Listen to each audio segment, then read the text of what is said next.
Human sa daghang kasikas kalabot sa balikbayan boxes, ni-apologize kagahapon si Customs Commissioner Bert Lina atol sa Senate hearing sa Committee on Ways and Means atol sa modernization plan sa Bureau of Customs. Nadawat ni Lina ang daghang pagsaway tungod sa plano niining pag-implementar sa pulisiyang inspeksyonon ang mga balikbayan boxes nga padala sa mga overseas Filipino workers ug mga Filipino immigrants. Kasama nila ako, kaya lang na-interpret ng ibang mga kasamahan natin.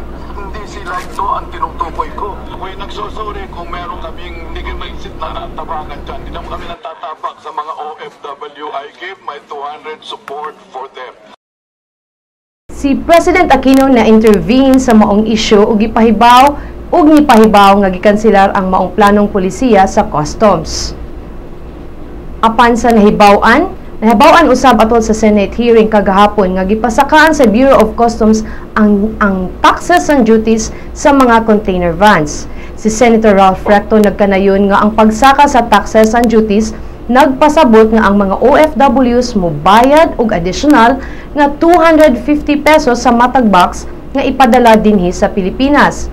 Gipahimangnuan noon sa Bureau of Customs ang Senado nga samtang nisuporta sila sa mga OFWs, kinahanglan usab ang hugot nga kampanya batok sa mga smugglers ug mga mapahimuslanong negosyo.